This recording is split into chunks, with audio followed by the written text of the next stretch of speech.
नमस्कार, अभिवादन। मैं दुर्गेंद्र चौहान। मंथन में आज हम बात करेंगे विपक्ष के तमाम जो नेता हैं और जो राजनीतिक दल हैं जो विवादित बयान दे रहे हैं, गठबंधन में शामिल हैं इंडिया वाले, और ख़ास कर जब उस वक्त ये बयान आ रहे हैं जब लोकसभा चुनाव 2024 नज़दीक है, लेकिन जुबान पर कंट्रोल इन नेताओं का बिल्कुल नहीं है। इंडिया वाले गठबंधन की बात कर रहे हैं, जैसा कि हमने आपको बताया। अपने ही कुनबे को ये नेता बयानबाजी करके कमज़ोर कर रहे हैं। बहुत सारे बयान आए हैं और स्वामी प्रसाद मौर्य लगातार हिंदू धर्म को लेकर और सनातन धर्म को लेकर विवादित बयान दे रहे हैं और आग में घी डालने का काम कर रहे हैं। तो वही डीएमके सांसद और पूर्व मंत्री दयानिधि मारन ने यूपी और बिहार के लोगों को शौचालय साफ करने वाला कहकर एक नया विवाद और बखेड़ा खड़ा कर दिया है। हालांकि ये पहली बार नहीं है जब इंडिया वाले गठबंधन में शामिल दलों की ओर से इस तरह का बयान सामने आया हो, लेकिन सवाल तो ये है कि राहुल गांधी जहां गठबंधन को मजबूत करने के लिए, कांग्रेस को मजबूत करने के लिए मणिपुर से लेकर मुंबई तक की न्याय यात्रा शुरू करने वाले हैं, वहीं इस तरह की टिप्पणियां एक तरीके से जो सत्ताधारी भारतीय जनता पार्टी है उसको मौका दे रही है। हास्यास्पद तो ये है कि डीएमके सांसद यूपी बिहार के हिंदी भाषी लोगों पर बेतुके बोल बोलते हैं, तो वहीं राहुल गांधी की पार्टी यूपी जोड़ो, भारत जोड़ो और न्याय यात्रा निकाल रही है।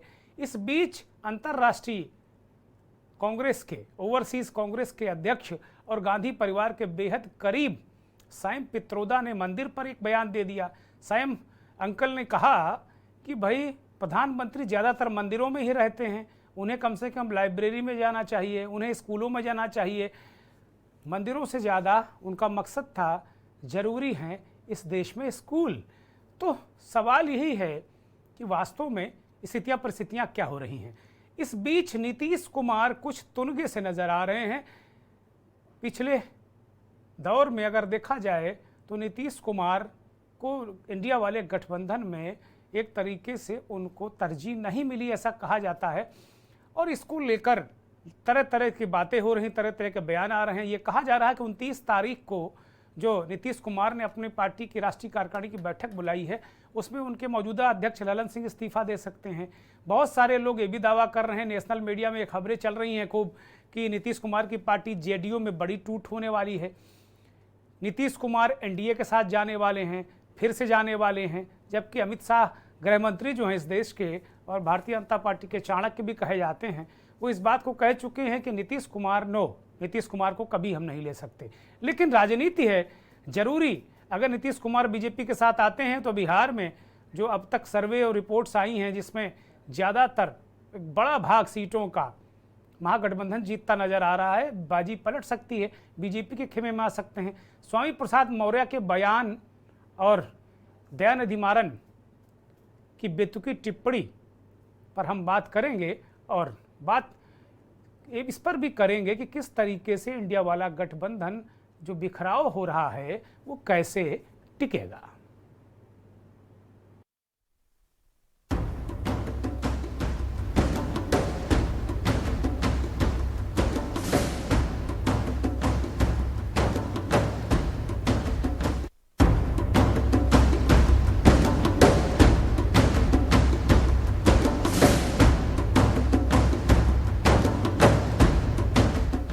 समाजवादी पार्टी के अध्यक्ष अखिलेश यादव की चेतावनी के बाद भी स्वामी प्रसाद मौर्य की जुबान पर लगाम नहीं लग पा रही है। स्वामी प्रसाद की बदजुबानी और विवादित बयान की लिस्ट इतनी लंबी हो चुकी है जिसे गिनते गिनते आप थक जाएंगे, पर स्वामी प्रसाद हैं कि विवादित देते नहीं थकते। महाब्राह्मण सभा के महज 24 घंटे के भीतर ही सपा नेता स्वामी प्रसाद मौर्य ने एक बार फिर से हिंदू धर्म को लेकर आपत्तिजनक बयान दिया है और सपा अध्यक्ष अखिलेश यादव की मुश्किलों को बढ़ा दिया है। जैसे जैसे लोकसभा चुनाव की घड़ी नजदीक आ रही है, सपा नेता स्वामी प्रसाद मौर्य के बोल भी बिगड़ते जा रहे हैं। कभी सनातन तो कभी हिंदू धर्म तो कभी रामचरितमानस स्वामी के विवादित बयान से आहत होती रही है। एक बार फिर स्वामी प्रसाद ने हिंदू धर्म पर टिप्पणी कर एक नया बवाल खड़ा कर दिया है, जिस पर अब सियासत भी शुरू हो गई है। दरअसल स्वामी प्रसाद ने एक जनसभा में हिंदू धर्म को टारगेट करते हुए उसे एक धोखा बता दिया। उन्होंने कहा कि जब भी वो ये बात कहते हैं तो लोगों की भावनाएं आहत हो जाती हैं, लेकिन जब मोहन भागवत और प्रधानमंत्री मोदी ऐसा कहते हैं तो किसी को कुछ नहीं होता। स्वामी प्रसाद मौर्य ने एक जनसभा को संबोधित करते हुए कहा, हिंदू धर्म एक धोखा है। वैसे भी 1995 में माननीय सर्वोच्च न्यायालय ने अपने आदेश में कहा था कि हिंदू कोई धर्म नहीं, ये लोगों के जीवन जीने की शैली है। हिंदू नाम का कोई धर्म नहीं है, बल्कि लोगों का जीवन जीने की एक कला है। हिंदू एक धोखा है।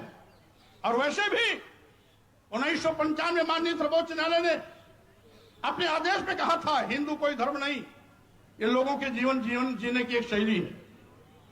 यही नहीं, जो सबसे बड़े धर्म के ठेकेदार बनते हैं, आरएसएस के प्रमुख मोहन भागवत जी ने भी कहा है, एक नहीं दो बार कहा, हिंदू धर्म नाम का कोई धर्म नहीं है, बल्कि इन लोगों के जीवन जीने की एक कला है। देश के माननीय प्रधानमंत्री जी ने भी कहा, माननीय मोदी ने भी कहा, हिंदू धर्म नहीं है। और अभी 1-2 महीने पहले माननीय गडकरी जी ने भी कहा, एक मीडिया कॉन्क्लेव में कहा। लेकिन इन लोगों के कहने से किसी की भावना आहत नहीं होती है। अगर स्वामी प्रसाद मौर्य कह देते हैं हिंदू धर्म नहीं है, बल्कि एक धोखा है, और जिसे हम हिंदू धर्म कहते हैं वो कुछ लोगों के लिए धंधा है। स्वामी प्रसाद मौर्य का यह बयान ऐसे समय में आया है जब एक दिन पहले ही सपा अध्यक्ष अखिलेश यादव ने महाब्राह्मण सभा में कहा था कि हिंदू धर्म के खिलाफ टिप्पणियों पर अंकुश लगाया जाएगा। उन्होंने पार्टी के नेताओं को नसीहत दी थी कि वो किसी भी धर्म और जाति को लेकर कोई टिप्पणी न करें। इसके बाद लगा था कि स्वामी प्रसाद मौर्य हिंदू धर्म के खिलाफ कोई टिप्पणी नहीं करेंगे, लेकिन लगता है कि अखिलेश की चेतावनी का मौर्य पर कोई असर नहीं पड़ा है। स्वामी प्रसाद के विवादित बयान पर बीजेपी नेताओं से लेकर संतों तक ने अपनी प्रतिक्रिया दी है। हरिद्वार में एक कार्यक्रम में पहुंचे यूपी के डिप्टी सीएम ब्रजेश पाठक ने समाजवादी पार्टी के नेता स्वामी प्रसाद मौर्य के बयान पर पलटवार किया है और कहा कि इस बयान को हिंदुस्तान के लोग कभी भी स्वीकार नहीं करेंगे। स्वामी का बयान बहुत दुखद है। समाजवादी पार्टी और अखिलेश यादव को इस पर जवाब देना चाहिए। जहां अखिल भारतीय अखाड़ा परिषद के अध्यक्ष श्री महंत रविंद्र पुरी महाराज ने स्वामी के बयान पर तीखी प्रतिक्रिया देते हुए कहा कि ये नेता 2024 के बाद से ही सक्रिय हुए हैं। इनके द्वारा भारतीय जनता पार्टी और सनातन धर्म को गाली दी जा रही है। इनकी दुकान खाली हो गई है। ये इस तरह के बयान देकर चर्चा में रहना चाहते हैं। भारत के लोग अब इनको पसंद नहीं करते। यही वजह है कि ऐसे लोग सुर्खियों में बने रहने के लिए लगातार ऐसे बयान दे रहे हैं। 2014 से ही ये लोग सक्रिय हुए हैं। इनका मेन मकसद है भारतीय जनता पार्टी को जो टारगेट करना, मोदी जी को गाली देना, सनातन को गाली देना, परंतु इनके पास अब कुछ नहीं बचा। इनकी दुकान खाली हो चुकी है। हम पॉपुलर कैसे हो जाए, इनका एक मुद्दा है। और बाद में भारत में कोई भी लोग इनको देखना नहीं चाहता है, पसंद नहीं करता है। आपने खुद देखा होगा, इस समय हमारे जो चुनाव हुए थे मध्य प्रदेश में, भारतीय जनता पार्टी आ गई। राजस्थान में आपने देखा होगा, तो ये बहुत बौखलाए हुए लोग हैं, परेशान लोग हैं, ये परेशान आत्माएं हैं। संत समाज ने साफ कर दिया कि अब ऐसे बयानों और बयान देने वालों को और बर्दाश्त नहीं किया जाएगा। कहीं ऐसा ना हो कि संतों को ऐसे नेताओं के मुंह पर कालिख पोतनी पड़े। इसलिए ऐसे नेताओं को विवादित बयान देने से बचना चाहिए।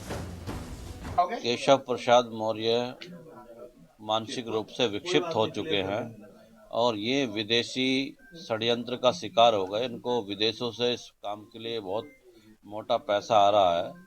भारत सरकार को इनकी जांच करानी चाहिए। जो बहुसंख्यक हिंदू समाज पर लगातार वो कटाक्ष कर रहे हैं, उनके बारे में विभिन्न प्रकार की टीका टिप्पणी कर रहे हैं, ये हिंदू समाज बर्दाश्त करने के काबिल नहीं है। इसीलिए इनकी जांच बहुत आवश्यक है। आखिरकार ये व्यक्ति हिंदू बाहुल्य देश में, और मैं अखिलेश यादव जी को कहना चाहता हूँ कि आपकी पार्टी जो समाजवादी पार्टी है उसको ये समाप्त कर देगा एक दिन। ऐसे व्यक्ति को बर्खास्त करना चाहिए। 2024 के लोकसभा चुनाव से पहले स्वामी के बोल हिंदू और सनातन धर्म पर तीखे होते जा रहे हैं, तो वहीं अखिलेश यादव 2024 के लिए ब्राह्मणों को रिझाने के लिए हर संभव कोशिश में जुट गए हैं। ऐसे में स्वामी का बयान अखिलेश यादव के लिए और कितनी मुश्किलें बढ़ाने वाला है, ये देखने वाली बात होगी। विनीत शर्मा, स्पेशल डेस्क, के न्यूज इंडिया। बहुत सारे बयान, बवाल, बवंडर स्वामी प्रसाद मौर्य ने जिस तरीके से बयान दिए हैं कि वो हिंदू धर्म नहीं धंधा है।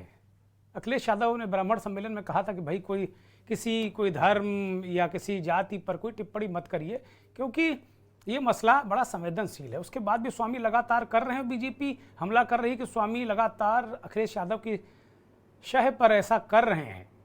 राजनीति है, अखिलेश यादव की क्या सोच है, स्वामी की क्या सोच है, ये वही लोग जाने। लेकिन एक विवादित बयान और मारन ने दिया है, सांसद हैं डीएमके के दयानिधि मारन, वो सुनिए और फिर तमाम नेताओं की प्रतिक्रियाएं भी आपको सुनाते हैं। படிச்சிட்டு நல்ல ஆங்கிலம் தெரிந்த காரணம்லாம் நீங்க ஐடி கம்பெனியில் கை நிறைய சம்பளம் வாங்குறாங்க. இல்லாட்டி பாருங்க ஹிந்தின்னாங்களே, உங்களுக்கு நல்லா தெரியும். இன்னைக்கு பில்டிங் கட்டுறது யாருங்க? இன்னைக்கு பாருங்க எல்லா வேலையும் வந்து யூபியில ஹிந்தி மட்டும் படிக்கிறவன் தான், பீகார்ல ஹிந்தி மட்டும் படிக்கிறவன் இங்க வந்து தமிழை கத்துக்கிட்டு இன்னைக்கு நம்ம வீடு கட்டி தரான், சாலையை பிறக்கிறான், கக்கூஸ் கழுவுறான். இதாங்க हिंदी படிச்சாங்க। दयानिधि मारन और स्वामी प्रसाद मौर्य, इनको लेकर जो बयान है उस पर पक्ष और विपक्ष की बहुत सारी टिप्पणियां आई हैं। उत्तर प्रदेश के डिप्टी सीएम ब्रजेश पाठक ने स्वामी प्रसाद पर टिप्पणी की है। तेजस्वी यादव बिहार के डिप्टी सीएम हैं, उन्होंने दयानिधि मारन जो उनके ही गठबंधन के नेता हैं, उनके इस बयान को कंडेम्ड किया है और तीखी आलोचना की है। इसी तरीके से नित्यानंद, राजभर और गिरिराज सिंह और डिम्पल यादव ने भी प्रतिक्रियाएं दी हैं, बड़ी महत्वपूर्ण हैं, उन्हें सुना जाए। बहुत ही दुखद है ये जो मारन जी का बयान हम लोगों ने सुना है। जो अलायंस के और गठबंधन के लोग हैं, खासकर मैं अखिलेश यादव से कहना चाहता हूँ, उनको जवाब देना चाहिए कि उत्तर प्रदेश के और बिहार के लोगों के साथ जिस प्रकार की बयानबाजी, मैं कह सकता हूँ एब्यूज किया है दयानिधि मारन ने, तो अखिलेश यादव जी को इस बात का जवाब उत्तर प्रदेश बिहार के लोगों को देना चाहिए। क्या वो गाली सुनना पसंद करते हैं या जो गलभैयाँ डाल करके बैठे हैं गठबंधन के लोगों के साथ, तो ये उत्तर प्रदेश और बिहार के लोगों को उनको जवाब जरूर देना चाहिए। और मैं कहूँगा कि उत्तर प्रदेश के लोग, बिहार के लोग उन्हें कभी माफ। शुरू से ही राष्ट्रीय अध्यक्ष जी ने इस बात को कहा है कि ये उनके अपने खुद के विचार हैं, ये समाजवादी की पार्टी के विचार नहीं है, और समाजवादी पार्टी उनके विचारों का समर्थन किसी भी रूप में नहीं करती है। जो लोग हिंदू धर्म को गाली दे रहे हैं कि हिंदू धर्म नहीं है, मैं उनसे कहता हूं कि मुस्लिम धर्म स्वीकार कर लो। हिंदू धर्म ही, सनातन ही, सिख ही भारत के स्वाभिमान का प्रतीक है, भारत का अभिप्राय है। स्वामी प्रसाद मौर्य जी को वहां भेजा गया है कि जब तक समाजवादी पार्टी रसातल में न चल जाए तब तक वहीं जमे रहना। आप देख रहे हैं कि पहली बार जब बयान दिए तो अखिलेश जी को आगे आना पड़ा, दूसरी बार बयान दिए तो डिम्पल जी को आना पड़ा, तीसरी बार बयान दिए तो रामगोपाल जी को आना पड़ा। लेकिन वो मान रहे हैं, किसी के कहने से मानेंगे नहीं, रोज वो चापे रहेंगे। उनको लगाया गया है कि सपा को खत्म करके तब। स्वामी प्रसाद मौर्य बोले या इंडी गठबंधन के, महागठबंधन के कोई नेता बोले, धर्म का मतलब समझते ही नहीं। समाज धर्म क्या होता है, परिवार धर्म क्या होता है, देश धर्म क्या होता है, समझते ही नहीं। जीवन में वह आदर्श, वह मर्यादा जो भावनाओं को पवित्र रखे। आप लोगों का सवाल है कि भाई जो तमिलनाडु के जो नेता ने जो बात कही, पहली बात तो जो करुणानिधि जी की जो पार्टी है, डीएमके पार्टी, सामाजिक न्याय में विश्वास रखती है। अगर उनके दल के अगर कोई भी नेता अगर बिहारियों के बारे में कुछ बोले हैं, बिहार यूपी के लोगों के लिए, तो बहुत निंदा करने वाली बात है। इससे हम लोग सहमत नहीं। बिहार और यूपी के लोगों को जो मजदूर हैं, पूरे देश में जो है मांग उठती है, लोग डिमांड करते हैं। अगर वो ना जाए तो उनकी जिंदगी जो है ठप हो जाएगी दूसरे राज्यों की, और ये बात जो है लोगों को समझना चाहिए। लेकिन इस तरह का अगर बयान आया है तो इसकी हम निंदा करते हैं। अगर उन्होंने कहा कि बिहार के लोग आकर के नाला साफ कर रहे हैं या कुछ भी साफ कर रहे हैं, अगर ये बात अगर वो बोलते कि कुछ विशेष जाति के लोग ही नाला साफ कर रहे हैं, तो एक बात होती कि भाई एक विशेष जाति के लोग ही क्यों नाला साफ कर रहे हैं। लेकिन उनका कहना अगर बिहार और यूपी के लोग आके हमारे यहाँ इस तरह का काम करते हैं तो ये निंदनीय है। बयान गठबंधन के नेता दे देते हैं और फिर रफू करना पड़ता है बाकी नेताओं को। डिम्पल यादव कह रहे हैं कि भाई ये अध्यक्ष जी ने कहा कि स्वामी जी का व्यक्तिगत बयान है। तेजस्वी यादव भी रफू कर रहे हैं कि भाई हम सामाजिक न्याय के प्रतीक हैं, हमारा की पार्टी सामाजिक न्याय, करुणानिधि जी की पार्टी डीएमके सामाजिक न्याय की पक्षधर पार्टी है। अब ऐसा वो कह रहे हैं तो खराब बात है। कहीं ना कहीं जो गठबंधन के नेता हैं उनके लिए असहज स्थिति होती है, और ऐसा काफ़ी दिनों से हो रहा है कि ये गठबंधन के नेता या तो आपस में कोई ना कोई ऐसी बात कह देते हैं, इसको लेकर बवाल होता है, कोई ना कोई ऐसा हो जाता है। संसद सत्र से लेकर अब तक आप देख लीजिए कि अच्छा खासा निलंबित सांसदों का मुद्दा विपक्ष के हाथ लगा था, लेकिन उपराष्ट्रपति की नकल उतार के वीडियो बना के मटिया मेट हो गया विपक्ष का। तो सवाल बड़ा यही है कि क्या विपक्ष खुद ही 24 में अपनी लुटिया डुबोना चाहता है क्या? ये बड़ा सवाल है। और धर्म जैसे विषय पर मैं बार बार इस बात को कहता हूं कि जो धर्माचार्य हैं वो कम से कम राजनीति में ना कूदें, और अगर उनको राजनीति करनी है तो धर्म का चोला उतार दें। धर्म और राजनीति को एमलगमेट मत करें, मिलाए मत। और जो नेता हैं अगर उनको धर्म का धा भी नहीं पता है, धर्म के बारे में उन्हें अथॉरिटी के रूप में बोलने का कोई अधिकार हक है नहीं। और यही वजह है कि हमारे देश में बहुत सारी स्थितियां परिस्थितियां गड़बड़ा जाती हैं। पिछले दिनों सुप्रीम कोर्ट के एक जज ने भी कहा था कि अगर भारत में धार्मिक और राजनीतिक बयानों को दोनों को अलग कर दिया जाए तो समस्याएं 50% खत्म हो जाएंगी। बहुत सारी इस तरीके की बातें आते हैं सामने। हमारे साथ मेहमानों का पैनल जुड़ गया है मंथन में। लोटन राम निषाद साहब हैं, सामाजिक चिंतक हैं, ओबीसी की रहनुमाई करते हैं, दलितों की बात करते हैं। बहुत स्वागत, बहुत धन्यवाद, बहुत आभार। देवेंद्र प्रमुख भारतीय जनता पार्टी के नेता हैं, हमारे साथ जुड़ गए हैं। देवेंद्र जी बहुत स्वागत, बहुत धन्यवाद। राष्ट्रीय लोकदल के वरिष्ठ नेता, बहुत ही प्रवर प्रवक्ता रोहित अग्रवाल हमारे साथ जुड़े हैं। रोहित बहुत स्वागत, बहुत धन्यवाद, बहुत आभार आपका रोहित जी।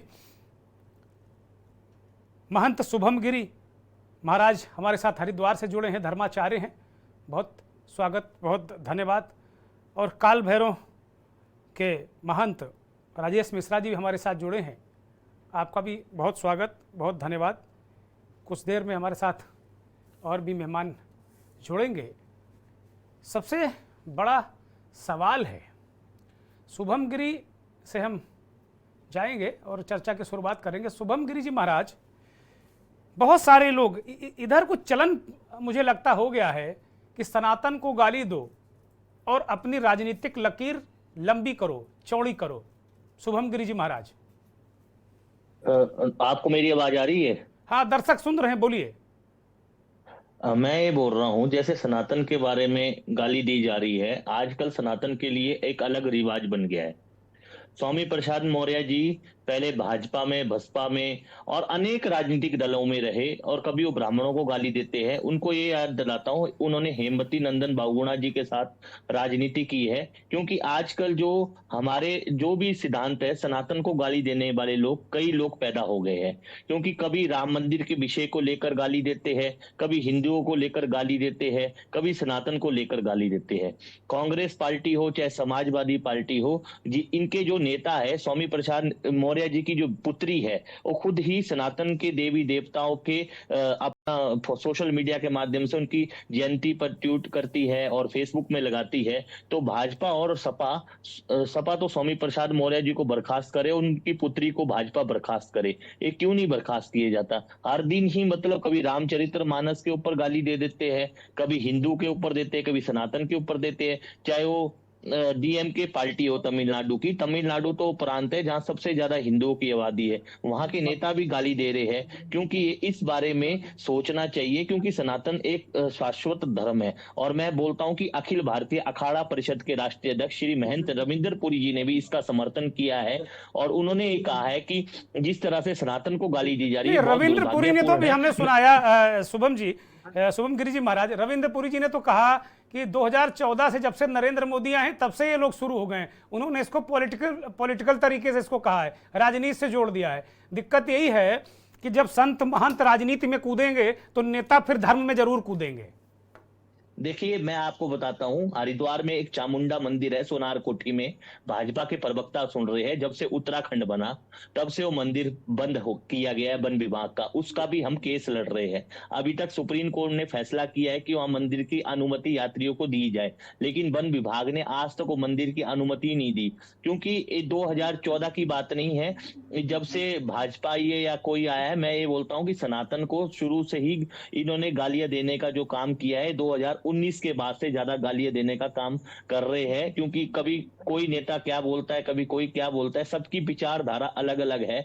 भाजपा के भी यहाँ साथी बैठे हैं, मैं उनसे ये बात करता हूँ, जब इनकी पार्टी में स्वामी प्रसाद मौर्य जी थे या अन्य पार्टी में, तब तो कुछ बोलते नहीं थे, लेकिन अब वो जो मर्जी उनके मुंह में आता है वो बोलते रहते हैं। तो उनका इसका मतलब कि उनका मानसिक संतुलन ठीक नहीं है, क्योंकि वो बौद्ध धर्म को मानते हैं। तो संकल्प, जो हमारा संकल्प होता है, तो बौद्ध अवतारे कहा जाता है, भगवान विष्णु जी का अवतार को कहा जाता है, बुद्ध को। तो ये भारत देश एक संविधान से चलने वाला देश है, और यहाँ सभी धर्मों का, सभी जातियों का महाराज, भगवान बुद्ध ये थोड़ी कहते कि इस निंदा करो, किसी की निंदा करो, किसी के मत पंथ मजहब की निंदा करो, ऐसा तो नहीं कहते हैं।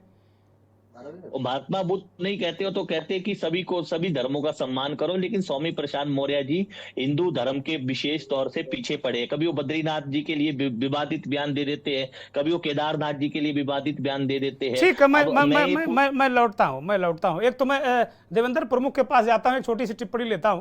देवेंद्र प्रमुख, धर्माचार्य शुभम गिरी जी महाराज बात तो ठीक कह रहे हैं कि बिटिया आपके यहाँ, पिताजी वहां, पिताजी आपके यहाँ भी थे।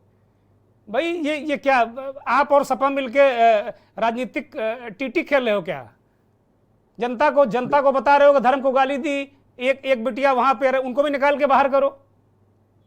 दुर्गेंद्र सर, बड़ा कठिन और शुरुआत का क्वेश्चन मुझे पर दाग दिया आपने। एक सेकंड मुझे लगेगा तो सही थोड़ा सा विश्लेषण करने में। बोलिए। मैं महाराज जी की बात का स्वागत करते हुए एक चीज और क्लियर करूंगा कि बेटी हमारे साथ है, हमें कोई इसमें गुरेज नहीं है, इसे नकारा नहीं जा सकता। लेकिन जब तक हमारे पास ये थे स्वामी प्रसाद मौर्य जी, तब तक इनको हमने ऐसा फिट रखा था, जिसे कहते हैं ना हंटर, एक बात होती है, हंटर जब ठीक और मजबूत होता है ना, तो जब चाबुक अच्छा होता है तो कैसा भी घोड़ा हो, कितना भी उछाली मारता हो, इधर उधर खूब भागता हो, लेकिन हंटर के डर से बिल्कुल सीधा चलता है, बड़ी मेहनत करता है। और वो हंटर जो है, वो जब हट जाए तो वो हट पर आ जाता है, फिर अपनी वो जितनी भी वो सारी चीजें ज्यादती हैं उनको करने में चूकता नहीं है जो हो रहा है। ये हंटर ना तो मायावती के पास था, ना अखिलेश जी के पास है, ये हंटर भारतीय जनता पार्टी के पास है। इस हंटर का नाम है कि आप संविधान का संवैधानिक तरीके से पालन करोगे, डिसिप्लिन में रहोगे, नियम सब पर फॉलो होगा। कोई भी बेटी का एक का बयान आज तक ऐसा नहीं है कि वो पिता के पक्ष में आया हो या खिलाफ पार्टी के, या कहीं किसी भी तरीके का संवैधानिक बयान इस तरह से नहीं आपने देखा। और लोकतंत्र में सबका सम्मान है। इनकी बेटी हमारे साथ है, हमारी भी बेटी है, पूरे देश की बेटी है। जब तक वो ठीक है, अगर पिता गड़बड़ कर रहे हैं तो उन्हीं को तो सजा मिलनी चाहिए, बेटी को बाहर निकालने से कोई लाभ होने वाला नहीं। देवेंद्र भाई, स्वामी प्रसाद मौर्य लगातार, जैसा कि आप लोग कह रहे हैं कि वैमनस्यता फैलाने वाले बयान दे रहे हैं, तो इसकी भी कोई धारा होगी। जहां जहां वो बयान दे रहे हैं, यूपी उत्तराखंड में आपकी सरकारें हैं, ऐसी कौन सी मजबूरी जो आप उनको गिरफ्तार करके जेल नहीं भेज पा रहे हैं? देखिए, एक चीज और क्लियर करूंगा कि उनके खिलाफ कई विभिन्न प्रदेशों में जहां मुकदमे दर्ज होने थे, वो अदालतों में मुकदमे दर्ज हुए हैं। लेकिन ये कि प्लान का स्ट्रेटजी होती है कि अखिलेश और राहुल गांधी को एक चीज समझ में आ गई है कि अभी आप दयानिधि की बात कर रहे हैं, ये स्टालिन, इनके उदयनिधि, इनके पुत्रों की बात कर रहे हैं, अभी महाराज जी ने भी जिक्र किया था। ये सनातन को प्री प्लान जो है छेड़ा जा रहा है। ये कोई ऐसा नहीं है कि इसे हवा में बोला जा रहा, इन्होंने ये तय किए इनके तो नाम। आपको तो फायदा ही है, आपको तो फायदा ही है, राजनीतिक फायदा आप ही को मिलेगा उसका। अगर उनको वो छेड़ रहे हैं तो आप छेड़ने दे रहे हो। अरे भाई कार्रवाई करो आप। मैं एक चीज ये क्लियर करूंगा कि आज जो शासन है, जो सत्ता है, बड़ी संख्या में भारत के लोगों ने माननीय प्रधानमंत्री जी के नेतृत्व में विश्वास जताया। लोकतंत्र में जिस तरह से न उत्तर प्रदेश को लेकर या जिन प्रदेशों में हमारी सरकार है या देश में कानून व्यवस्था की जो बात की है, जो लोकतंत्र की बहाली हम कहते हैं, संविधान का पालन कराना, उसमें हमारी सरकार की पहली प्राथमिकता रही है। वो जिम्मेदारी है। लॉ एंड ऑर्डर जो है सबके लिए, ये लॉ एंड ऑर्डर को नुकसान पहुंचाने वाले जो हैं बयान हैं, ये ठेस पहुंचाते हैं लोगों को। इससे कोई लाभ किसी का नहीं हो सकता कभी भी। देवेंद्र भाई मैं ब्रेक पर जाऊंगा, मैं आपको रोक रहा हूं, देवेंद्र प्रमुख मैं आपको रोक रहा हूं, एक ब्रेक पर जाऊंगा और ब्रेक से लौटूंगा तो रोहित अग्रवाल आरएलडी के नेता हैं, समाजवादी पार्टी और इंडिया वाले गठबंधन का भी हिस्सा आरएलडी है। बहुत सारे सवाल रोहित अग्रवाल से जरूर होंगे। ब्रेक से वापस आ गए हैं और सीधे रुख करेंगे रोहित अग्रवाल आरएलडी के नेता प्रवक्ता हमारे साथ जुड़े हुए हैं। रोहित जी, आप उस गठबंधन का हिस्सा और समाजवादी पार्टी के साथ बहुत क्लोज रिलेशन, राजनीतिक रिश्ते हैं आपके, इसमें कहीं कोई संदेह नहीं है। लगातार स्वामी प्रसाद मौर्य सनातन को लेकर इस तरह के बयान आते हैं, इसी तरीके से गठबंधन के और साथ ही बीच बीच में तरह तरह के बयान देते हैं। कांग्रेस के जो अंतर्राष्ट्रीय कांग्रेस है, सैम पित्रोदा का एक बयान आपने आज देखा ही होगा। वो भी कहते हैं कि भाई प्रधानमंत्री मंदिरों में बहुत रहते हैं, उनको पुस्तकालय और स्कूलों में जाना चाहिए। इस तरीके के जो बयान है, चूंकि जो सनातन धर्म है, हिंदू धर्म है, वो एक तरीके से बहुत ही सेंसिटिव, और धर्म सारे से बड़े सेंसिटिव मसला होता है। इसमें क्या ये नेता जो बोल रहे हैं, क्या इनको बोलना चाहिए? और दूसरा मसला, अगर इन्होंने बोल दिया तो आपके गठबंधन के साथी, आप लोग कहीं कोई विचार विमर्श, कोई रोक टोक, कहीं कुछ है क्या रोहित जी? देखिए, ऐसा है, हम लोग के लोकतांत्रिक दल हैं, चाहे समाजवादी पार्टी हो चाहे हमारा दल हो, लोकतांत्रिक दल हैं और इसके अंदर हर व्यक्ति को अपनी अभिव्यक्ति की आजादी है और वो क्या बोल रहा है क्या नहीं बोल रहा है उससे हमारा कोई लेना देना नहीं। देखिए, समाजवादी पार्टी के जो शीर्ष नेतृत्व है, माननीय डिंपल यादव जी का बयान आ चुका है कि स्वामी प्रसाद मौर्य जी का व्यक्तिगत बयान हो सकता है, ये समाजवादी पार्टी की विचारधारा नहीं है। स्वयं अखिलेश यादव जी, माननीय डिंपल यादव जी अभी पीछे केदारनाथ की यात्रा पे गए थे।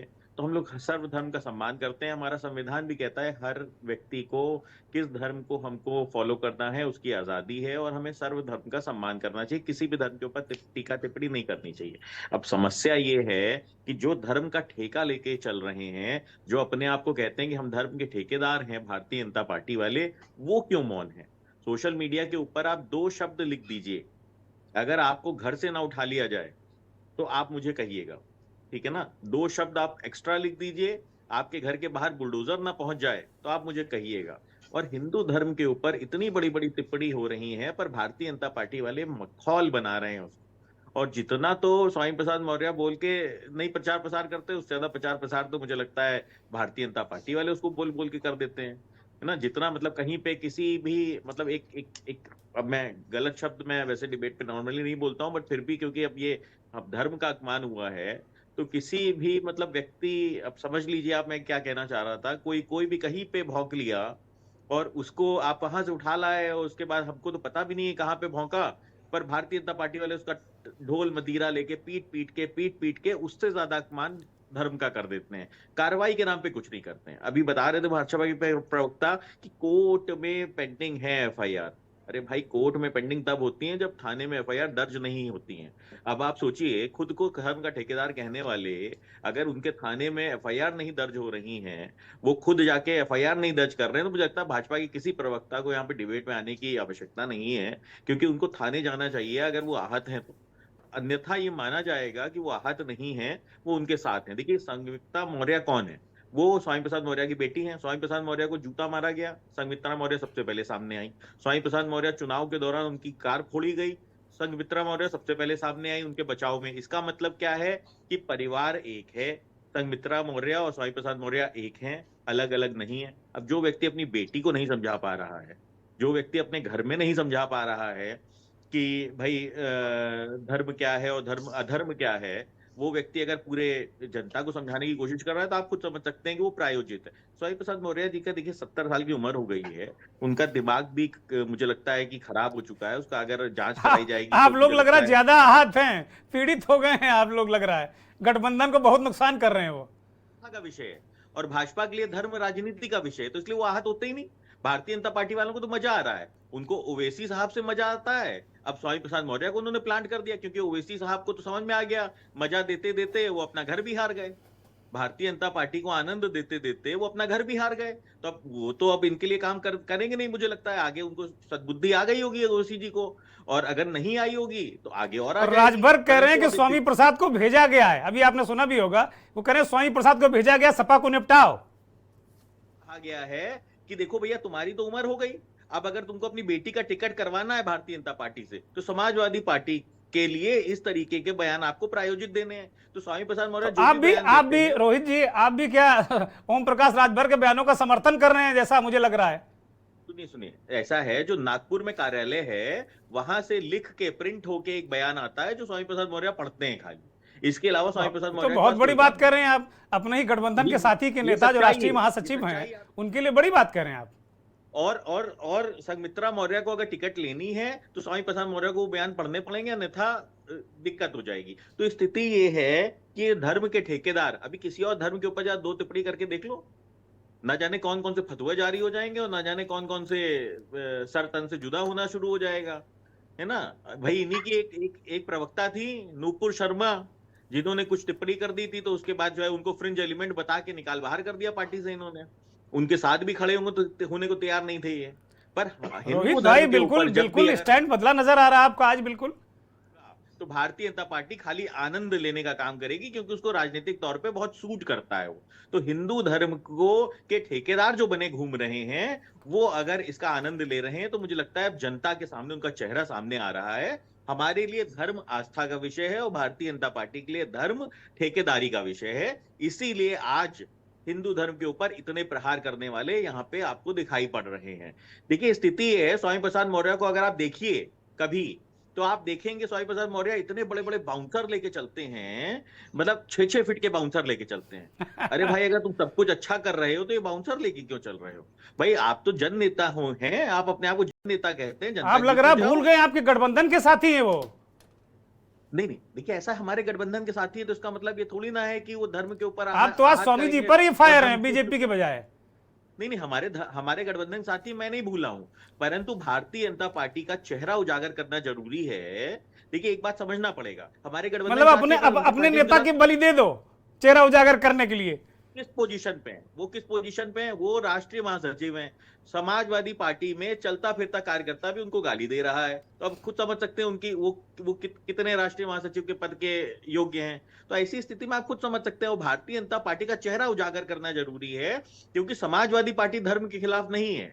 देखिए हमारे गठबंधन के साथी समाजवादी पार्टी है, हमारे गठबंधन के साथी स्वामी प्रसाद मौर्य थोड़ी ना। स्वामी प्रसाद मौर्य आप मुतमईन हैं कि स्वामी प्रसाद मौर्य के बयानों से वास्तव में अखिलेश यादव या पार्टी का कोई लेना देना नहीं? आप पूरी तरह मुतमईन हैं रोहित जी? नहीं, जब डिंपल यादव जी जो समाजवादी पार्टी की दूसरे लेवल की नेता हैं, मैं तो उनको ये मानता हूं कि अखिलेश यादव जी के बाद अगर कोई सेकंड नंबर पे आता है डिंपल यादव जी आती हैं। जब उन्होंने साफ साफ कह दिया कि स्वामी प्रसाद मौर्य का ये निजी बयान है, समाजवादी पार्टी को कोई लेना देना नहीं है, उसके बाद कोई व्यक्ति बचता है जो उसको डिफेंड कर सके? ठीक है, या किसी और का बयान स्टैंड करता है क्या? ठीक है, मैं आऊंगा, मैं लौटता हूं रोहित आपके पास। मैं देवेंद्र प्रमुख से एक छोटी टिप्पणी ले लेता हूं। देवेंद्र प्रमुख जी, रोहित अग्रवाल आरएलडी के नेता हमारे साथ जुड़े हैं, लगातार आपने उनकी बात को सुना। वो कह रहे हैं कि आप लोग बनाए रहते हो, ये सब आपको कार्रवाई करनी है नहीं करनी है, आपको करना नहीं, आपको इसको तोता पाले रखना है कि बोलता रहे बोलता रहे बोलता रहे। दुर्गेश सर जी बोलिए। मैं रोहित जी की बात का पूरी तरह से स्वागत करता हूं, मुझे बड़ा अच्छा लगा। आज उनकी बात से उन्हीं का जवाब दे रहा हूं और बड़े तथ्य के साथ बोल रहा हूं। उन्होंने हमको इंगित किया, उन्होंने बार बार हमको इंगित किया, संघमित्रा की बात की कि हमारे साथ हैं, और उन्होंने जिस तरह से आज स्वामी प्रसाद मौर्य के लिए बोला है, शायद कहीं अखिलेश तक ये बात जाए तो बड़ी अच्छी रहेगी और गठबंधन तक जाए। लेकिन आप एक इतना सा काम नहीं कर रहे, इतने बड़े नेता होकर, जो जिसकी पत्नी जो है डिंपल यादव जी ने खुद आकर बयान किया है कि उसका निष्कासन कर दें जो आदमी पूरे देश को गाली दे रहा है। अरे आप में इतनी हिम्मत नहीं है, आप गठबंधन के साथी हैं, आप कह दीजिए, एक बार अखिलेश जी को फोन लगा देंगे। जयंत जी, अरे अखिलेश जी क्या करा रहे हैं आप, जो है कैसे किरकिरी करा रहे हैं, क्यों नहीं हटाते एक नेता को? क्या औकात है? जब समाजवादी का बहुत छोटा नेता गाली दे रहा है तो फिर आप उसका निष्कासन क्यों नहीं करते? भारतीय जनता पार्टी बिगड़ तक के एक सांसद का निष्कासन करते, आप हमें सलाह देंगे, और आप एक ऐसे नेता का निष्कासन नहीं कर रहे जो सनातन से लेकर पूरे देश को गालियां दे रहा है। कैसे क्वेश्चन कर रहे हैं आप? रोहित जी बड़े सुलझे हुए समझदार समझता था मैं आपको, लेकिन आपने तो अपने ही पैतरे में इस तरह से उलझे हैं। मुझे लगता है आधी बात आपकी सुने नहीं रहे, कहीं से फोन आ गया है रोहित जी के पास। आपका गठबंधन क्या नहीं कर सकता कार्रवाई? इतना भी नहीं कर सकते आप? थाना चौकी जाने की जरूरत नहीं है। चलिए ठीक है, अब मैं रोक रहा हूं आपको, देवेंद्र प्रमुख मैं रोक रहा हूं। इस बीच हमारे साथ इस देश के जाने माने वरिष्ठ पत्रकार, राजनीतिक विश्लेषक अरविंद जय तिलक साहब जुड़ गए हैं। तिलक साहब बहुत स्वागत, बहुत धन्यवाद, बहुत आभार आपका। सामाजिक चिंतक लोटन राम निषाद की तरफ रुख कर रहे हैं। लोटन जी, इस तरीके के बयान, अभी आपने चर्चा का जो लगभग प्रथम चक्र आपने सुन ही लिया है, लोगों के अपने अपने विचार आ गए हैं इस चर्चा में, और दूसरे राउंड में फिर मैं गठबंधन पे जाऊंगा। अभी जो गठबंधन के नेता हैं, ये वास्तव में अभी भी क्या ये ओबीसी, दलितों, पिछड़ों का वोट हासिल करने के लिए इस तरह के बयान दे रहे हैं सनातन के खिलाफ, जो इनके लिए उल्टा पड़ रहा है? लोटन राम निषाद, उस दिन ये सनातन आहत नहीं हुआ था, हिंदू धर्म आहत नहीं हुआ था जब जोगी जी राजस्थान के विधानसभा चुनाव में पिछले, जब हनुमान जी को उन्होंने जो है कि दलित बता दिया था, और भाजपा के नेता लक्ष्मी नारायण जो जाट बिरादरी के हैं, उन्होंने कहा था कि ये जाट बिरादरी के हैं, और उस समय हनुमान जी की जाति बताने में जो है कि लाइन लग गई थी। तब तो हिंदू धर्म आहत नहीं हुआ था। पहली बात कि चौहान साहब, बोलिए बोलिए बोलिए। बड़ी दिक्कत है, लोटन राम जी का मसला ही गड़बड़ा जाता है। मोहन भागवत जी भी कई बार कह चुके हैं कि हिंदू कोई धर्म नहीं है, और नरेंद्र मोदी जी भी देश के प्रधानमंत्री है, कहे हैं, उन्होंने यही कहा कि हिंदू धर्म नहीं है, यह जीवन जीने की एक शैली है। दूसरी चीज, जब डॉक्टर दिनेश शर्मा जी ने test tube baby Sita ji को कहा, तभी हिंदू धर्म आहत नहीं हुआ, सनातन धर्म आहत नहीं हुआ।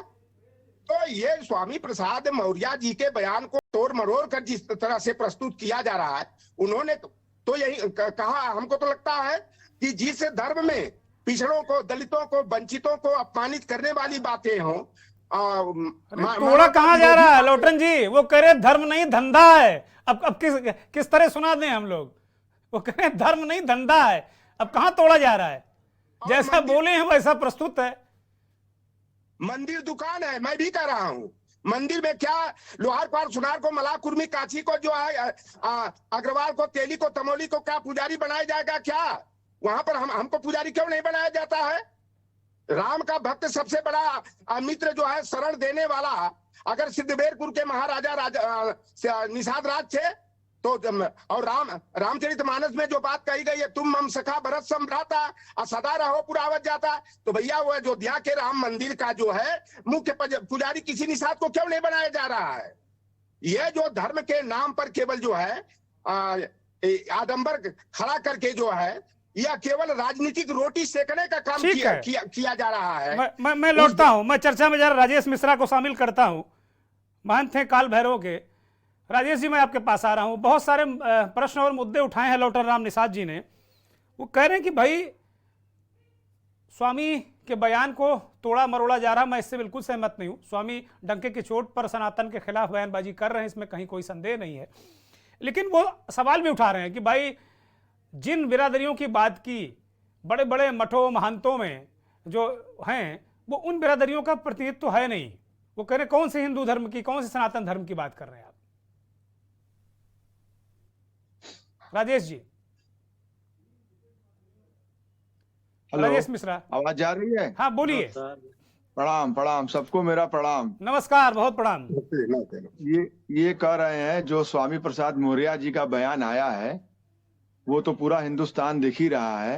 रही बात जो लोटन राम का ये जो वक्तव्य आया है कि क्यों नहीं राम मंदिर पे उनको किसी निषाद समाज को बना दिया जाए, देखिए सबसे बड़ी बात तो मैं ये कहना चाहूंगा कि धर्म के नाम पर कोई राजनीति नहीं होनी चाहिए। दूसरी बात, तो दुनिया भर लोग कह रहे हैं यही कि धर्म के नाम पर राजनीति होनी नहीं चाहिए, लेकिन सर्वाधिक राजनीति धर्म के नाम पर हो रही। दिक्कत यही है राजेश जी। अगर आप सनातन धर्म से आप खिलवाड़ करेंगे तो ये उचित नहीं है। हिंदू देखिए, स्वामी प्रसाद मौर्य जी भी हैं, स्वामी प्रसाद मौर्य जी भी हैं, हम लोग भी हैं, सारे लोग हिंदू हैं।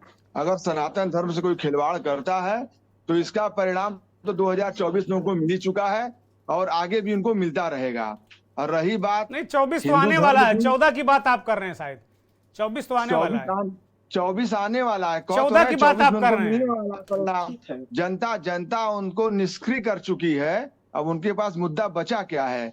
अगर कोई न कोई मुद्दा किसी धर्म या अधर्म के नाम पर बोलते हैं तो उनकी चर्चाएं सब होगी, उनका लोग सुनेंगे, सोचेंगे हम इस दलित समाज का हो चाहे निषाद समाज का हो, सबका हम वोट हासिल कर लेंगे। ये दलित समाज भी देख रहा है, हमारा मौर्य समाज भी देख रहा है, निषाद समाज भी देख रहा है कि हमारे धर्म के प्रति कौन क्या बोल रहा है। इसका परिणाम तो 2024 में उनको मिल ही जाएगा, फिर इसके बाद दोबारा ये बोलने लायक नहीं रहेंगे। ठीक है, ठीक है। मैं अरविंद जय तिलक साहब को चर्चा में शामिल करता हूं। अरविंद जी, बड़ा विचित्र मसला है जो बात राजेश जी ने कह दी कि मसला 24 का ही है, सारी तरफ वही 24 24 24 24। आप देख लीजिए, टीवी खोलिए तो 24, सोशल मीडिया बजाइए तो 24, नेता से बात करिए तो 24। जाहिर सी बात है, बहुत करीब है 24। लेकिन जिस तरीके से धर्म और राजनीति, बार सारे लोग कहते हैं सैद्धांतिक रूप से कि धर्म को राजनीति में नहीं मिलाना चाहिए, लेकिन जो कहते हैं सर्वाधिक वही लोग मिलाते हैं। और इसके जो परसेप्शन है वो एक अलग अलग तरीके से गढ़े जाते हैं, उसमें अलग अलग तरीके से फायदे होते हैं। स्वामी प्रसाद मौर्य और जो अन्य लोग हैं इस तरीके के जो सनातन इस पे बात कर रहे हैं, चाहे उदयनिधि स्टालिन हो चाहे और जो नेता हो, वो लोग क्या वास्तव में विपक्ष के हितैषी हैं क्या? घटेगा, गंगा का महत्व नहीं घटा है, न घटेगा। गंगा को बदनाम कर रहे हैं, आप बताइए। अरे हमारी बात सुनिए। अरे आपस में चर्चा मत करिए भाई, मेरी भूमिका को रहने दीजिए। राजेश जी और लोटन राम जी,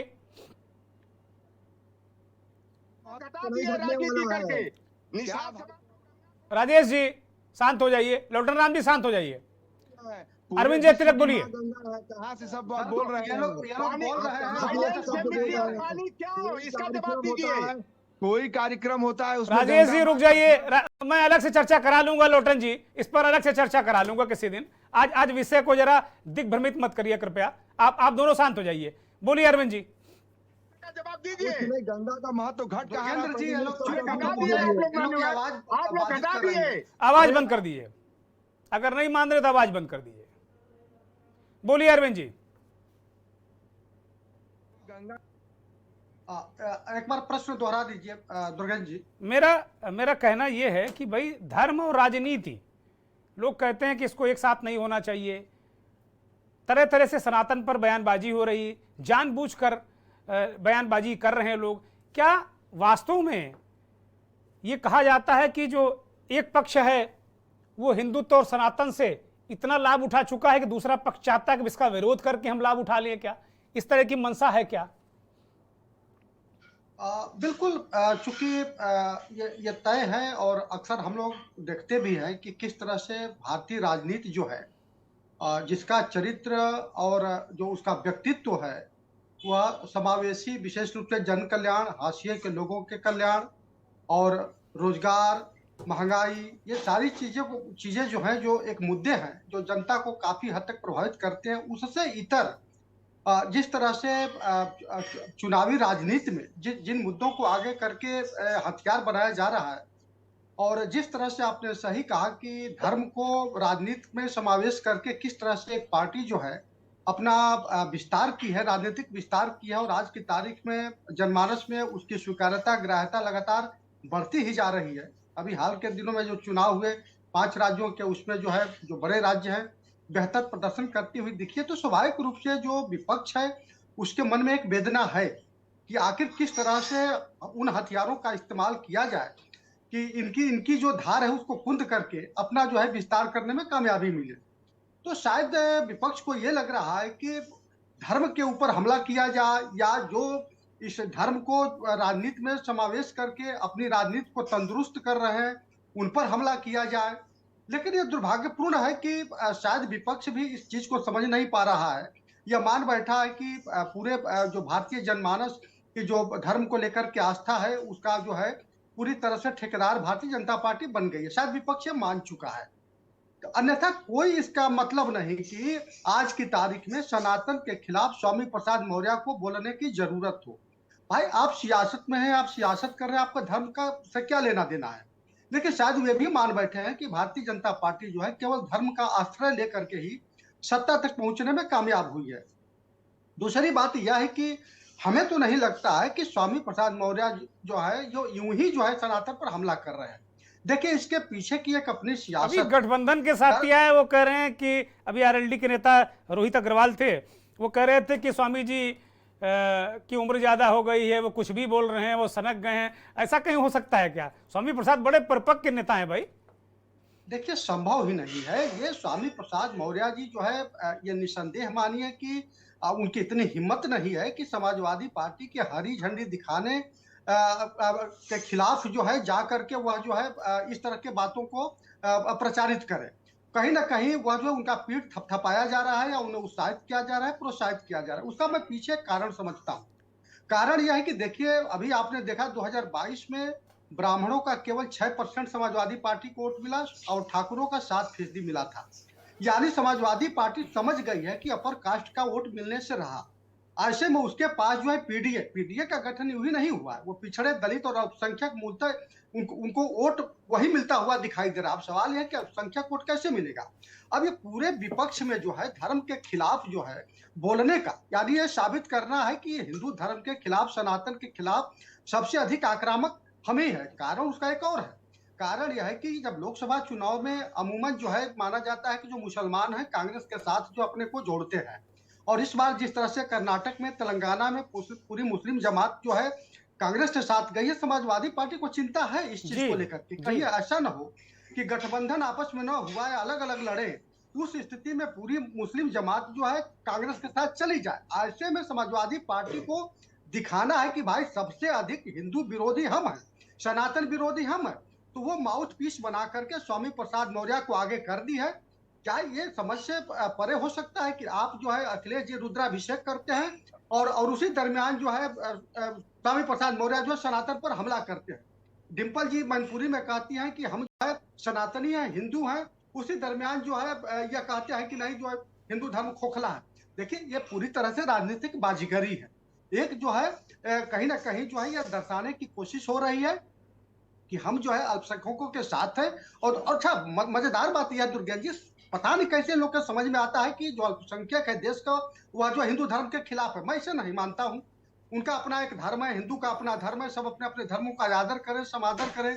लेकिन शायद ये विपक्षी दलों में ये चिंतन और उनका सोच की प्रवृत्ति कुछ ज्यादा ही हमको लगता है कि असर दिखा रही है कि नहीं जो है अल्पसंख्यक है वह हिंदुत्व के खिलाफ है या हिंदू धर्म के खिलाफ है। शायद इस भावना से उन लोगों। अरविंद जी एक बात बड़ी महत्वपूर्ण आपने कही कि भाई वो मालूम है कि अपर कास्ट का वोट नहीं मिलेगा। वही बात लोटन राम निषाद उठा रहे हैं। वो कह रहे हैं कि भाई ये बताओ खाली राजेश मिश्रा ही काहे महंत बनेंगे, शुभम गिरी ही काहे महंत बनेंगे, जो जितने अपर कास्ट के लोग ही महंत क्यों बनेंगे? ये लोटन राम निषाद क्यों नहीं बन सकते? कोई काची कोरी क्यों नहीं बन सकता? काची कोरी कुरील क्यों नहीं बन सकता? ये सवाल भी ये उठा रहे हैं और ये सवाल उठ रहे हैं अब कहीं ना कहीं अंदर से। वाजिब है, उनके सवाल का सम्मान करते हैं। लेकिन एक सवाल है कि क्या वो महंत बनने के आपके अंदर योग्यता भी तो होना चाहिए। अरे भाई उल्टा नाम जपत जग जाना वाल्मीकि भाई ब्रह्म समाना। वाल्मीकि तो उसी जाति के थे और उनको जो है समाज जो है पूजा आज भी पूजता है। उनके लिखित ग्रंथ को पढ़ रहा, उन्होंने अपनी योग्यता विकसित की। आप भी योग्यता विकसित करिए, आप भी धर्मशास्त्र पढ़िए, लोगों को उपदेशित करिए और धर्म की बातें करिए। बिल्कुल आपको समाज पूजेगा। ठीक है, लेकिन ठीक है। ये जी जी जी जी जी जी जी लोटन राम जी, अरविंद जी कह रहे हैं कि भाई ठीक है, कौन परहेज कर रहा? वाल्मीकि को पूजा ना पूरे देश ने। अपने आप को पढ़ लिख कर कम से कम विद्यावान बनाइए, बिल्कुल बनिए महंत। कौन रोक रहा है? अनम्यूट करिए, हम सुन नहीं पा रहे हैं, आपके बहुमूल्य विचार सुन नहीं पा रहे हैं। अनम्यूट करिए लोटन राम जी, आप बोले जा रहे हैं हम सुन ही नहीं पा रहे हैं। अनम्यूट करिए। आवाज बंद है लोटन राम जी आपकी, खोलिए आवाज को, आवाज खोलिए जी। हाँ बोलिए बोलिए। गायब होने वाला नहीं हूं। मैं कहता हूं कि क्या दुबे चौबे पांडे मिश्रा शुक्ला उपाध्याय तिवारी पाठक के घर में कोई पैदा हो जाए और वही जो है कि ब्राह्मणत्व को अर्जित कर लिया, क्या वही धार्मिक कर्मकांड कराने का और मंदिर का मठ मंदिर का पुजारी बनने का पात्र है? भाई गीतोक्त वचन है कि जन्मना जाते शूद्र संस्कारात् दुजुच्यते वेदाध्यायी भवेत विप्र ब्रह्म जानाति थी ब्राह्मण। तो आज ये बताइए कि आज एक जाति विशेष के लोग मठ मंदिरों पर कब्जा जमाए हुए हैं, तो ये तो लूट का धंधा है, ये तो उनके लिए जाति विशेष के लिए दुकान बन गई है। मनुस्मृति में स्त्री शूद्रो न ध्येताम की बात कही गई है कि स्त्री और शूद्र को शिक्षा नहीं दिया जाना चाहिए। कितनी कितनी बातें लिखी गई हैं, तो इन बातों पर चर्चा करना क्या उचित नहीं है क्या? अगर सनातन फिर कुछ गड़बड़ा गया है मामला, लग रहा है नेट। लोटन राम जी कुछ ज्यादा गुस्से में। राजेश मिश्रा जी इसका जवाब दे दीजिए आप बहुत संक्षिप्त में, फिर मैं शुभम गिरी के पास जाऊंगा। और राजा राम मोहन राय जी ब्रह्म समाज की स्थापना क्यों किए? तो समय और मैं तो जानना चाहता हूं कि अगर हिंदू धर्म है तो हिंदू धर्म का संस्थापक कौन है और हिंदू धर्म का जन्म काल क्या है? लोग बताने का काम करें। केवल वोट लेने के लिए हम लोगों को, पिछड़ों को, दलितों को हिंदू बना लिया जाता है और जब सम्मान देने की बात आती है तो शूद्र बना दिया जाता है। तो भाई ये भी तो नहीं है कि पिछड़े मिलकर सनातन को गाली दें, ये भी तो ठीक नहीं है ना लोटन राम जी। तो समझो, गाली तो देना ठीक नहीं है ना। इस तरह की जो बातें की गई है तो इसका प्रतिकार होना चाहिए। अरे प्रतिकार करिए, गाली मत दीजिए भाई, धर्म को धंधा मत कहिए। धर्म धंधा है सर, अगर धर्म धंधा नहीं है तो गीतोक्त जो वचन है उसका पालन क्यों नहीं? अच्छा मैं निवेदन कर रहा हूं, अब आप रुक जाइए, अब आप रुक जाइएगा, मैं जरा दूसरे लोगों से सवाल ले लूं क्योंकि अब मेरे पास बिल्कुल 1-2 मिनट बचा है। लोटन राम जी शांत हो जाइएगा। राजेश जी कई बड़े महत्वपूर्ण सवाल उठाए हैं लोटन राम जी ने, जरा संक्षिप्त में जवाब चाहता हूं, फिर शुभम गिरी महाराज के पास जाऊंगा मैं। अनम्यूट करिए, आवाज खोलिए राजेश जी। बताना चाहेंगे जो धर्म को धंधा बता रहे हैं, अब इससे बड़ा हिंदू धर्म में क्या हम बता सकते हैं इनसे? इनको तो हम कुछ बता नहीं सकते हैं, इनको तो बस बताना पड़ेगा भाई, यही तो दिक्कत है, हम लोग बता नहीं पा रहे। बताइए, उनको समझाइए। आप जो पहली बात तो आपका शब्द गलत था कि हिंदू धर्म को धंधा बनाया जा रहा है। मंदिर में क्या निषाद समाज महंत नहीं हो सकता? मौर्य क्यों नहीं हो सकता है? अपने ज्ञान के बल पर क्यों नहीं हो सकता है? लेकिन इस तरह की टिप्पणी और भाषा, सुनिए इस तरह की, अरे हमारी बात सुनिए, पहले हमारी बात सुनने का काम करिए। आप इस तरह बोलिए मत, अभी तक हमने आपको सुना है, पहले हमको भी आप सुनिए। जो आप इस तरह की भाषा बोले हैं कि धर्म को धंधा बना के लोग काम कर रहे हैं, ये आपका निंदनीय है। ये आपका शब्द बहुत बेकार शब्द आपका प्रयोग हुआ है, ये बहुत गलत बोल रहे हैं आप, पहली बात। दूसरी बात, आपने कहा कि गंगा को आपने घटा रहा है। गंगा कभी घटने वाली हैं? ये हम आपसे पूछना चाह रहे हैं, गंगा कभी घटेंगी? अगर आपको धर्म और गंगा पे हम बाद में चर्चा कर लेंगे। एक छोटी सी टिप्पणी, मैं शिवम जी महाराज के पास जाऊंगा। शिवम जी महाराज वो कह रहे हैं कि भाई सारे लोग यही लोग क्यों बन जाते हैं महंत और पुजारी, आप बताइए। और क्या अगर आप नाप सकते हैं तो आपको हम गुलामी लिखवा दें। शांत हो जाइए, शांत हो जाइए लोटन जी, शांत हो जाइए कृपया, शांत हो जाइए लोटन राम निषाद जी, मत बोलिए। हेलो, आवाज जा रही है? हाँ अब आवाज आपकी आ रही है। हम कह रहे हैं कि लोटा राम भाई साहब से कहिए बात सुनने के अंदर, बात सुनने के लिए क्षमता रखे थोड़ा सा। कोई अगर चलिए, अब मेरे पास वक्त नहीं, अब आप दोनों शांत हो जाइए। शुभम गिरी महाराज एक छोटी सी टिप्पणी कि भाई कैसे मसला, ये जो टिप्पणी और लगातार टिप्पणियां होती जा रही हैं, संत समाज धर्माचार्य इसको क्यों नहीं रोक पा रहे हैं? केवल बयान देने से काम चल जाएगा क्या? आप मेरे को बोल रहे हो? हाँ बोलिए। हाँ, मैं ये कह रहा हूँ, लोटन राम जी कह रहे हैं कि मेहनत नहीं बन सकते हैं। अगर लोटन राम जी में योग्यता है, कबीरदास जी कहते हैं कि जात ना पूछो साधु की, पूछ लीजिए ज्ञान। तो मैं उन्हें कहना चाहता हूँ कि जात मत पूछिए साधु की। अगर आपको मेहनत बढ़ना है तो 2025 में प्रयागराज में कुंभ आ रहा है, आप आइए, अगर आपको किसी विधान से मेहनत बनाया जाएगा। और आप बोलिए। आपकी आवाज नहीं आ रही महंत जी। अब आ रही है? हेलो, हाँ बोलिए। मैं कह रहा हूं कि लोटन राम जी कह रहे थे कि कोई भी छोटे इनको जातियों को मेहनत नहीं बनाया जाता। मैं लोटन राम जी से कह रहा हूं, अगर आप 2025 के महाकुंभ में, प्रयागराज में जो महाकुंभ होगा, वहां पर आ जाइए, आपको मेहनत बनाया जाएगा और पूरा आपका संस्कार, जो संस्कार संन्यास परंपरा से जुड़ा हुआ है, वो संस्कार से आपको मेहनत बनाया जाएगा। लेकिन लोटन राम जी, आपने गंगा जी की बात की। गंगा तो वो माँ है जो ब्रिटिश काल में भी अंग्रेज ने भी झुक के गंगा जी को प्रणाम किया और ब्रह्मकुंड का पानी महामना पंडित मदन मोहन मालवीय जी ने छोड़ा है। लेकिन आपको याद होना चाहिए कि हिमाचल प्रदेश चल जाइए, वहां पर तमाम जातियों के मठ मंदिर है, तमाम। चलिए ठीक है, बात आ गई शुभम गिरी जी महाराज। अब मुझे अंतिम टिप्पणी के लिए अरविंद जय तिलक के पास जाना होगा। अरविंद जी, बड़ा महत्वपूर्ण विषय एक तरीके से छूट ही गया, लगभग थोड़ा सा हम लोग टच कर पाए कि ये जो पूरा मसला है, इस तरीके की बयानबाजी बिहार में उठा पटक, उथल पुथल, ये कहा जा रहा नीतीश फिर वापस एनडीए में जा रहे हैं, ये कहीं ना कहीं विपक्षी एकता को क्या यही लोग पलीता लगा रहे हैं क्या विपक्ष के नेता?